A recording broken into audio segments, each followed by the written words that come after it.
Poser une petite série de questions? Oui, oui, tout à fait, allez-y. Très bien, bah, tout d'abord, est-ce que vous pourriez vous présenter? Je suis chercheur au laboratoire de physiologie et biotechnologie des algues de l'IFREMER à Nantes. Depuis combien de temps étudiez-vous ces microalgues au laboratoire?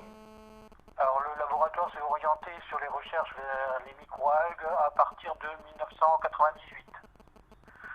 Donc, ça va faire maintenant 13 ans. Tout d'abord, est-ce que vous pouvez nous indiquer quel type de microalgues est utilisé au laboratoire? Est-ce que c'est plutôt des chlorophycées, des chrysophycées ou des bacilharophycées ou autre type d'algues? Alors, le laboratoire travaille dans plusieurs domaines, hein, aussi bien dans le domaine de l'aquaculture que dans le domaine des biotechnologies destinées à promouvoir d'autres utilisations à partir de ce qu'on peut tirer des microalgues. Et à cette fin, on s'adresse à pratiquement tous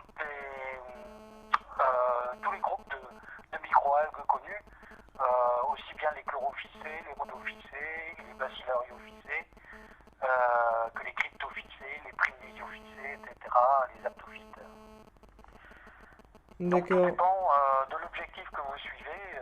Dans le domaine de l'aquaculture, par exemple, on a pas mal recours aux primnésiophycées, hein, donc ce qu'on appelle les algues dorées, qui sont connues notamment par rapport à une espèce particulière qui s'appelle Isochrysis affinis galbana, qui est connue pour son contenu nutritionnel qui est extrêmement intéressant en termes de lipides, c'est bourré d'oméga 3, donc c'est très favorable à la croissance des jeunes individus. C'est pour ça que c'est une algue qui est très utilisée en écloserie de mollusques notamment.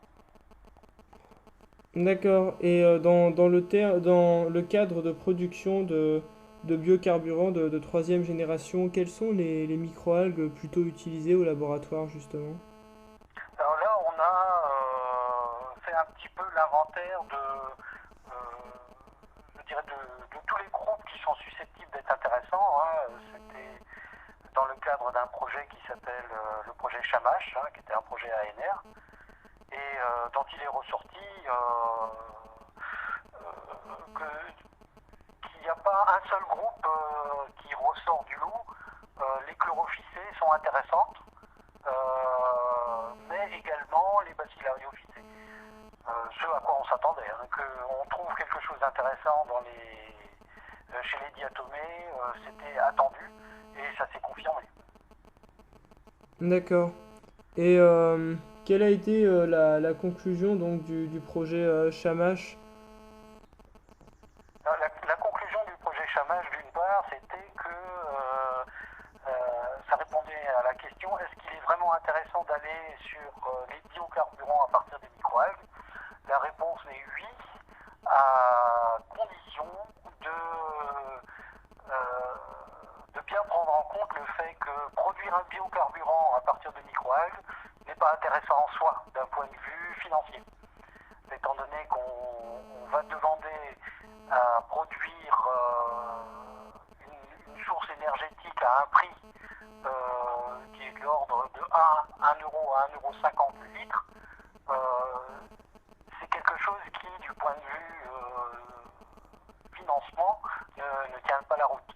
Donc une chose qui ressort particulièrement de ce programme, c'est qu'il faut absolument trouver d'autres moyens de valoriser les microalgues. D'autres moyens, donc par exemple en essayant de produire de l'hydrogène ou En dans... essayant de produire de l'hydrogène ou en trouvant des valorisations supérieures aux microalgues et qui ne soient pas obligatoirement dans le domaine de l'énergie. Oui, Les microalgues dans le domaine sont connues, alimentaire sont ou... réputées pour avoir plein d'autres points positifs, hein, dans le domaine des pigments, dans le domaine des lipides alimentaires, dans le domaine de molécules du type antioxydante, etc.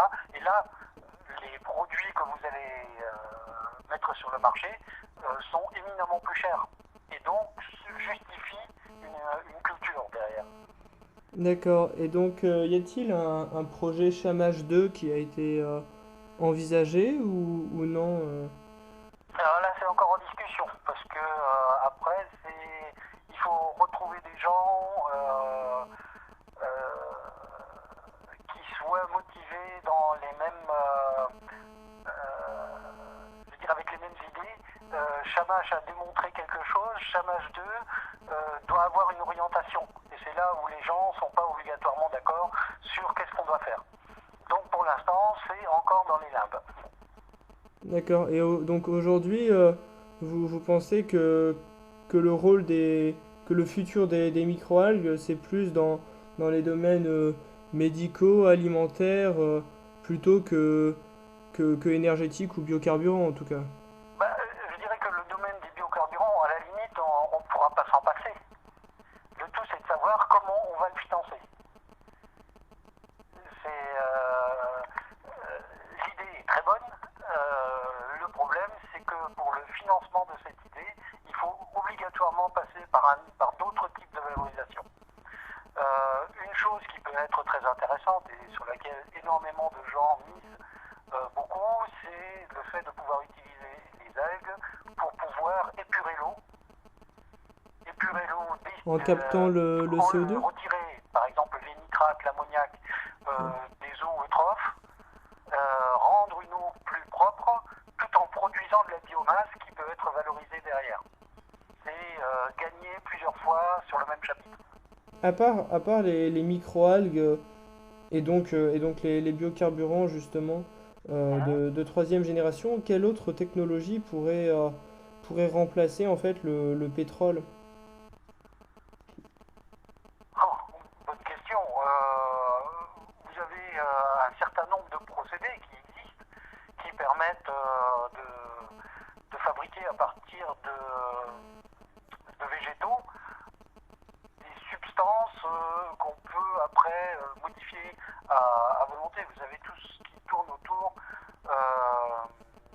des techniques de BTL, de ce qu'on appelle le biomass to liquid, qui permet effectivement de réduire à sa plus simple expression n'importe quelle source carbonée et après de reconstituer les alcanes dont vous avez besoin. D'accord, mais donc enfin, cette production oui, de biomasse n'entre-t-elle pas en concurrence avec les ressources alimentaires en fait? Bah, à la limite, si on arrive effectivement récupérer de la biomasse végétale, quelle qu'elle soit, et qu'on arrive à la réduire à sa plus simple expression, on peut à ce moment-là espérer récupérer des feuilles, récupérer des racines, récupérer tout ce qui n'est pas utilisable dans le domaine alimentaire pour pouvoir le transformer en ressources énergétiques. D'accord, et donc, mais le rendement serait Le meilleur? problème pour l'instant, c'est que ces technologies-là sont pour l'instant polluantes. Ah, oui. Eh oui, ça a un prix. Et donc, le rendement avec des racines serait meilleur qu'avec des microalgues ou... Non, c'est une source alternative. On a bien dit D'accord, en termes de productivité, pour l'instant, rien ne vient battre les microalgues sur ce terrain-là. Sur le terrain de la productivité, on est en dessous des bactéries et bien au-dessus de tout ce que font les végétaux supérieurs. d'accord. Donc à la Et, limite, on pourrait penser faire quelque chose à partir de bactéries, pourquoi pas, notamment sur tout ce qui tourne autour des fermentations. Ça pourrait être une source de valorisation si on va sur des carburants du type éthanol. Là, il d'accord. y a pas mal de choses qui se font aussi. Hein, et là, ce sont non seulement les microalgues, mais également les macroalgues qui présentent de l'intérêt. D'accord. Et au laboratoire, les microalgues qui sont utilisées sont-elles génétiquement modifiées par transgénèse Alors, ou...